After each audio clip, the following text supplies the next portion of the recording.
فيلمنا بيبدأ مع توضيح سبب نزول المعوذتين وقت ما كان في رجل من اليهود عمل سحر لسيدنا محمد عليه الصلاة والسلام، واشتكى من السحر ده الأيام لحد ما جاله جبريل عليه السلام ودله على مكان السحر وإنه مرمي في بير والغرض منه أذيته. وساعتها سيدنا محمد بعت سيدنا علي لمكان البير وقدر إنه يخرج السحر المعمول ودمره. وساعتها نزل ربنا عز وجل المعوذتين وهم سورة الناس وسورة الفلق.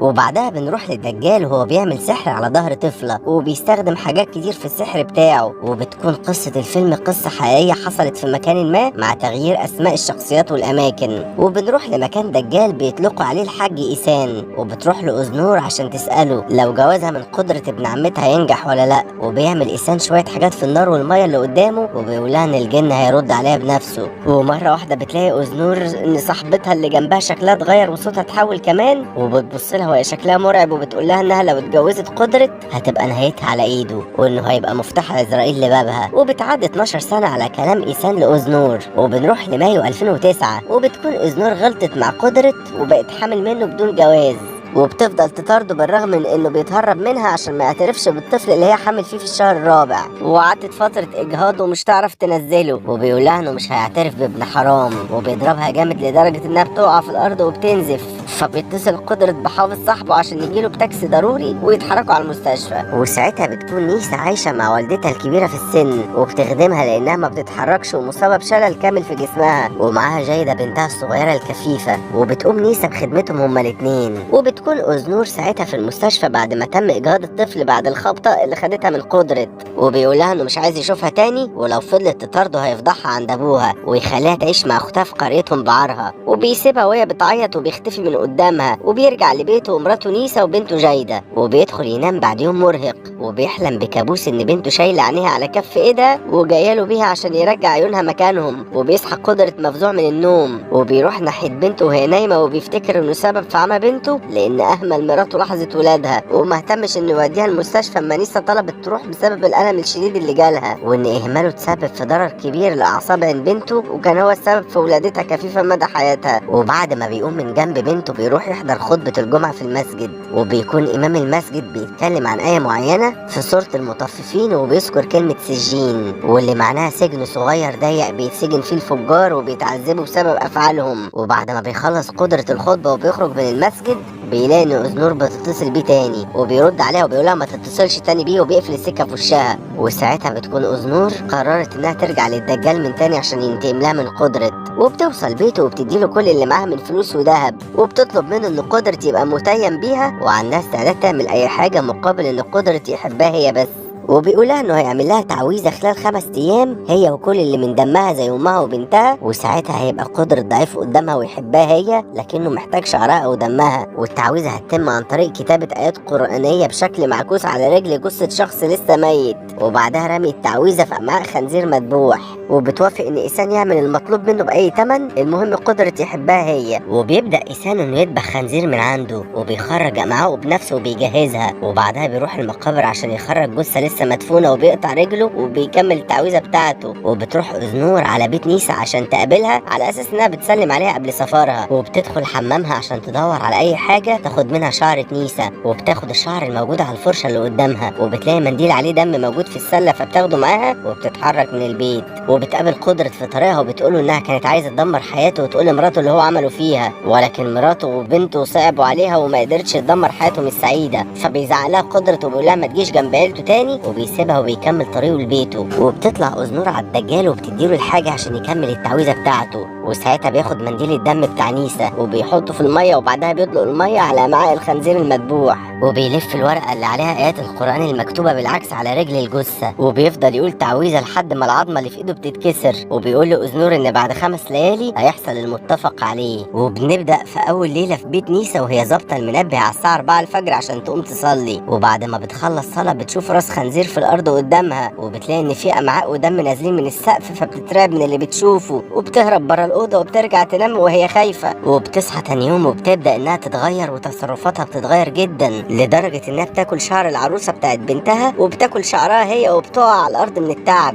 وبيجي لها جوزها بالليل وبتحاول انها تتكلم معاه، لكنه بيقولها انها مجنونه وبتشوف هلاوس وتبطل تتكلم في التفاهات دي، فبتسيبه وبتقوم عشان بيكون بيزعلها قدام بنتها. وبتيجي تاني ليله على نيسا وبتكون أذنور بتراقب بيت قدرة كتير، وبعد ما بتخلص مراقبه بترجع بيتها وبتكون عايشه مع حماتها ام جوزها علي المتوفي. وبعد ما بتدخل تنام بتحس بحركه في سريرها وبتصحى مفزوعه من النوم ما بتشوف جوزها علي قدامها عمال يخبط راسه في الحيطه وهي متغرقه من دمه. وبيلف لها علي وبيقول لها انه انتحر وقطع شرايينه بالموس بسبب انها ما حبتوش وكانت دايما بتحب قدرته بس، ودلوقتي هو جالها عشان يموتها هي كمان. وبتفضل تصرخ لحد ما حماتها بتدخل عليها عشان تطمن وتعرف سبب صريخها، فبتطردها أذنور بعد ما بتلاقي علي اختفى من قدامها. وبتنزل من على السرير بتلاقي رجليها اتجرحت بسبب وجود موس على الارض. وبيجي الصبح وبتكون نيسا بتحمي والدتها وهي نايمه لانها ما بتتحركش، وبعد ما بتخلص حمامها بتروح تقلب العدس وهو بيغلي، وبتنزل الحمام عشان ترمي الميه اللي في ايدها، وبتطلع تاني لوالدتها بتلاقيها لاول مره من عمر طويل قادره انها تقف وتمشي. وبتكون موجوده في المطبخ وبتمسك شوربه العدس المغلي وبتدلوها على جسمها وبتقع على الارض وبتموت.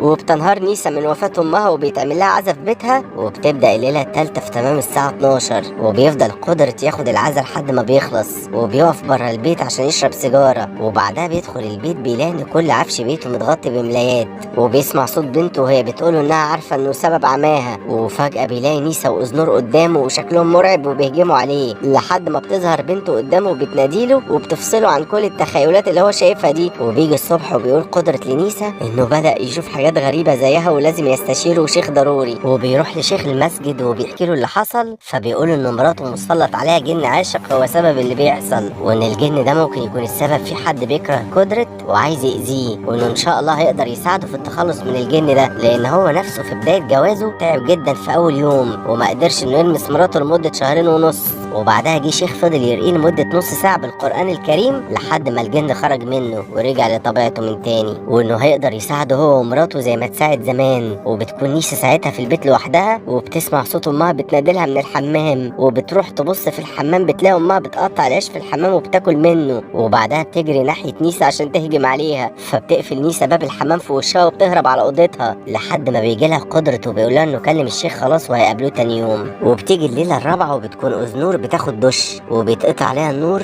فبتطلع اوضتها وبتسمع صوت منها، وبتلاقي نيسا قاعدة على كرسي هزاز قدامها وشايلة طفل ميت متغرق دم، وبتقول لها ان ده ابنها اللي هي اجهضته وكانت حامل فيه من جوزها قدرة. وبتقوم نيسا عشان تهجم على أذنور وبتشدها من شعرها وبتختفي من المكان. وبيجي الصبح وبتتصل أذنور بإيسان عشان تسأله عن سبب التخيلات اللي بتشوفها، فبيسألها لو كان ليها أي قرابة بنيسا لأن بس قرايبها هم اللي هيتأذوا. وبتقفل معاه السكة وبتكون حماتها سامعة المكالمة وعرفت اللي هي عملته في قدرة وعيلته. وبنروح لنيسا وهي قاعدة مع بنتها، وفجأة بتقوم من مكانها وبتجيب كرسي وحزام وبتقرر إنها تنتحر وتشنق نفسها عشان تموت. ولكن قدرة بيظهر وبينقذها من الموت وبيقولها انهم هيروحوا حالها للشيخ، وبيكون الشيخ بيحضر لجلسة طرد الجن من جسم نيسا بالقرآن الكريم ومستنيهم جوه. وأذنور قاعدة في بيتها بتاكل لوحدها لحد ما بتلاقي الأكل بتاعها اتحول لدود وجسمها بيتشنج وبتقع على الأرض وبيتحول شكلها كأنها هي اللي ملبوسة وبتموت. وبيروح قدرة ونيسا للشيخ وبيقولوا انه عرف من حمات أذنور ان أذنور هي السبب في كل اللي بيحصل، وانها راحت لدجال عشان يقتل كل أقارب نيسا. وبياخدهم الشيخ لبدروم المسجد وبيحاول انه يطرد الجن من جسم نيسا وبيطلق عليها ميه مرئيه. وبتظهر جايده قدام نيسا كمان وبتبدا نيسا تتشنج وتضرب فيها، وبتحاول انها تقتل قدرة بسبب خيانته ليها، وبيسيطروا عليها عشان يكتفوها في الكرسي. وبعدها بيضربها الشيخ على راسها جامد عشان الجن يخرج منها، وساعتها هو اللي يتأذي مش نيسا. ولكن نيسا بتموت بسبب الضربه، وبيعرف الشيخ ان الجن ما كانش لابس نيسا انما كان بيأثر عليها وبس، وان الجن لابس بنته جايده اللي واقفه وبتراقبهم. وده لان أذنور خدت المنديل اللي عليه دم من الحمام وكانت فاكراه بتاع نيسا انما في الحقيقه كان بتاع جايده، عشان كده الجن لابس جايده وبيأثر على كل قرايبها بالدم. فبالتالي ابوها وامها اتأثروا عكس ما كانت أذنور عايزه، وأذنور نفسها ماتت لان قدرة ابن عمتها وبينهم صله دم، وبالتالي في صله دم بين أذنور وجايده. وبتفشل جلسه الشيخ لانه قتل واحده بالغلط، وبتنتهي الليله الخامسه بموت قدرة ونيسا وجايده وأذنور في بدروم المسجد، وبيتقبض على الشيخ على اساس ان هو اللي قتلهم لان الشرطه رفضت تصدق قصته.